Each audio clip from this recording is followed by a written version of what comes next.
This is Fire Station 2. It's one of the busiest firehouses in the city of Aurora, and for the next 24 hours, you and I are riding along with these firefighters to see what a day in their life is like.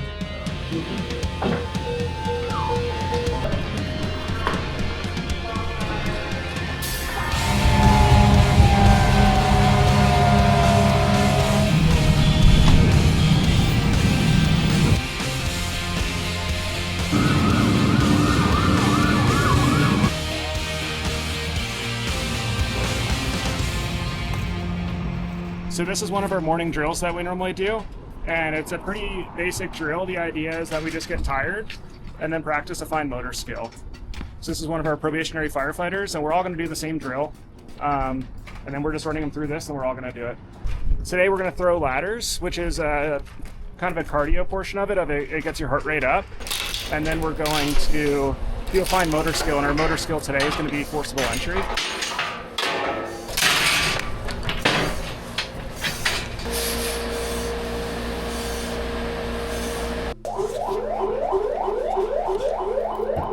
Yeah, we're just going on a mental health crisis if someone's requested to go to the hospital. So we'll go to the hospital, or we'll go to their address and see what they're doing. We have some units in Aurora to assist with this. They're not available right now, so then we'll send the closest staff. So right now the crew of Ladder 2 is assisting the Falk ambulance with this patient, and it brings up a good conversation for us to have as we move forward with this video series about medical emergencies. There's not a lot that I'll be able to show you about what happens in medical emergencies. Number one, because it's somebody who's having a really bad day, and when they call the fire department, call the ambulance for help, they're expecting to have top-notch customer service, and some person with a camera filming their bad day would be awful. That would be in poor taste. But also what's really important is that they are entitled to medical privacy, and that's the law. So there's not much that I can show you because it's just the right thing not to show you, but also it's the legal thing that I'm not going to be able to show you. But as we go to different medical emergencies and talk about those calls with paramedics, we can speak in generalities about what they do and how to prevent things from happening.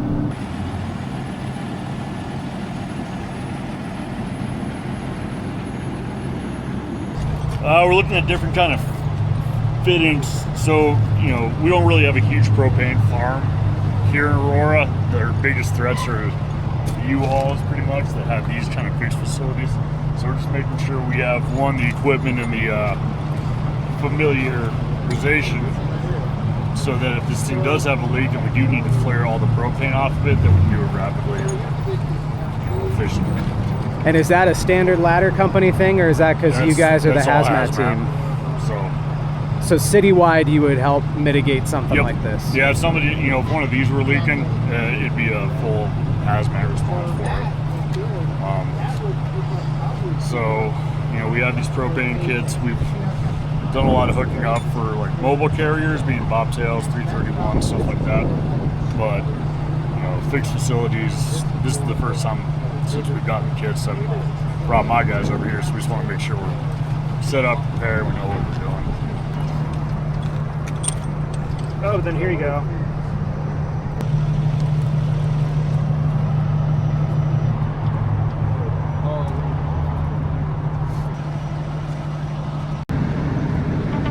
Chest pain for us. Going on chest pain.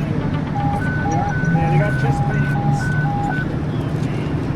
Carter 2 for chest pain.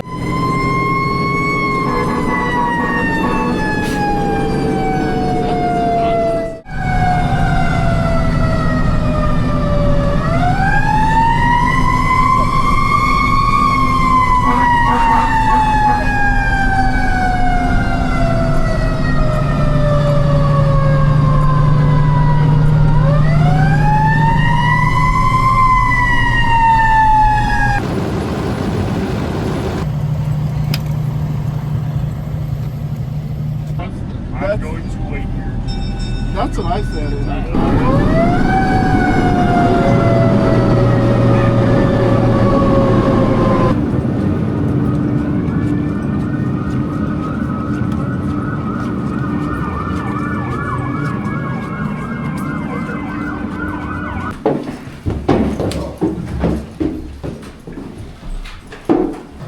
So we are leaving the scene of a medical call to respond to a natural gas line that was cut up on the north side of the city of Aurora in Station 16's district. Alright, we've just been notified that there's another hazmat spill in the city, so now we're going down south to a potential chlorine spill. A chlorine spill? Yeah. Okay. What are the kind of things you think about on the way to that call? More so just isolation, and we have chlorine monitors, so we can monitor to make sure that there's safe levels in there and that there's not anything toxic. And so, is that a higher priority than what Engine 2 and Hazmat 2 are on with the gas leak? Not necessarily, that's equally as dangerous, but we can divide our resources and maybe investigate to see if we need the response down there while they finish that up.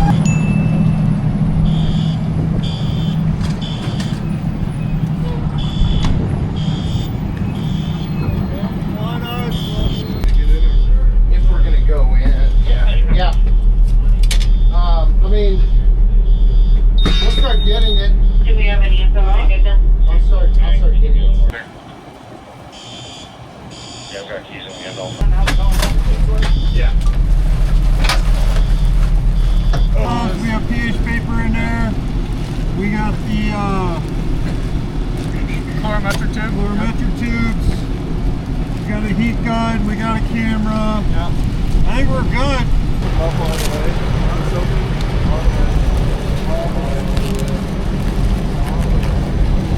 So we got two guys that went in. Their entry. They're doing just a preliminary investigation and just figuring out what we need. This is the backup team. And those guys come out with the information that they find in there. We'll be able to make a game plan on how to contain or to stop the leak. These guys will then take that equipment and go in. If there's anything that is wrong with them or they have an air emergency, somebody goes down, these guys are our initial RIC team until they go in, and then these guys are fire suppression. Since we're potentially dealing with chlorine, and that's inhalation hazard, and then it can burn your skin, this is a level A suit, which is all encapsulating with vapor barrier. Air and vapor liquid splash protection. Alright. It's 70 degrees on the floor. The container is 76. And we'll have to do the chlorometric. The spill inside this building was located in a small room just off of the swimming pool area. Firefighters evaluated exactly what the substances were and determined that there's no immediate threat to life or health. They packaged some of that material up into an overpack drum so that a private company can remove it. The firefighters who were inside went through decontamination just to make sure that there wasn't anything hazardous on their suits before they took them off. So now the crew from Station 2 is picking up their equipment, getting ready to go back in service for the next one. Now that we're back in quarters, I am going to be jumping on the engine, which means you're coming with me. The inside of that cab looks a little bit different. There's a crew of 4 firefighters assigned to it today. The ladder company is actually staffed with a crew of 6 right now, so there's no open seats for me. That's why we're going to be riding along on the engine or with the battalion chief if he gets a call a little bit later. One of the main reasons I chose Station 2 for our first ride-along experience here on video is because of how busy this firehouse is. In fact, last year, Engine 2 alone responded to over 5,000 emergencies, and that's actually down from 5,600 emergencies in 2023, and even further down from the 6,300 emergencies that Engine 2 responded to back in 2022. That call reduction isn't because this area has seen less emergencies occur, it's because Aurora Fire Rescue has implemented a right response model. Part of that includes the rescue that's behind me so that they can take calls and leave the engine available for worse emergencies, but it also means that when dispatchers take a 911 call and determine that it's a medical call, if it's basic life support, and an ambulance can handle it alone, then just a single ambulance will be dispatched. When they arrive on scene, if they need additional personnel or the paramedics from Aurora Fire Rescue, they can always call them in. But the dispatchers do a great job classifying these calls, and for higher acuity or more severe basic life support calls, and certainly the advanced life support calls, a fire engine or ladder truck with a paramedic will immediately be dispatched to the scene.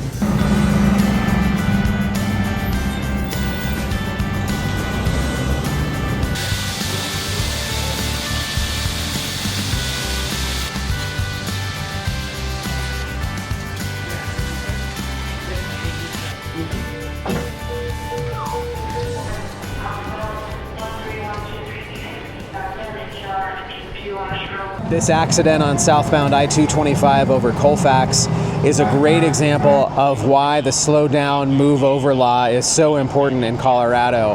And if you're traveling on a highway where the speed is more than 45 miles an hour, the best thing you can do is move over one lane from emergency vehicles or stationary vehicles. But if you're unable to move over, you need to slow down at least 20 miles an hour below the speed limit to make this work environment safer for the people who are involved in the accident, the emergency responders, and tow truck operators.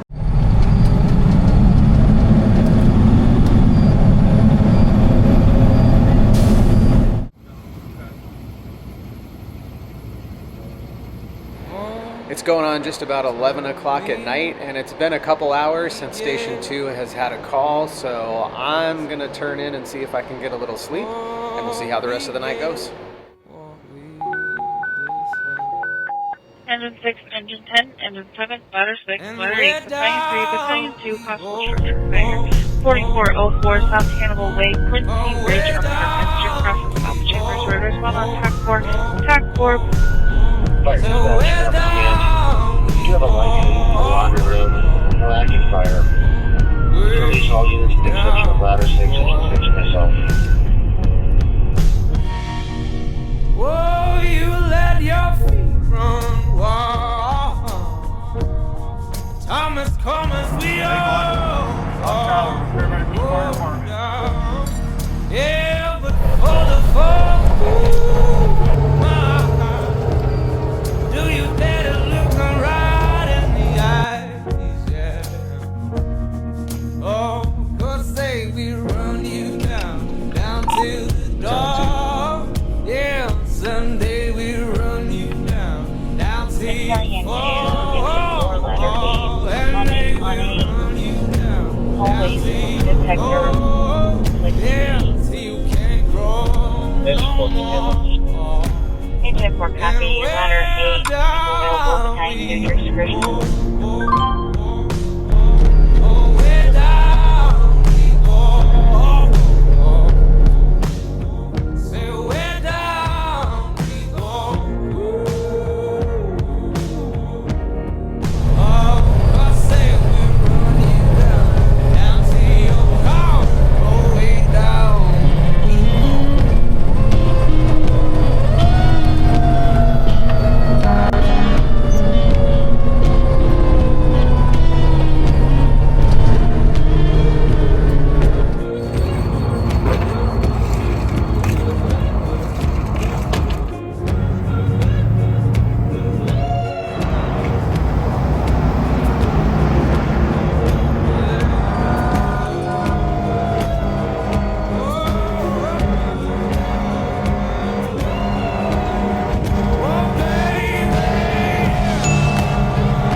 It's 8 a.m. at Firehouse 2, which means it is shift change.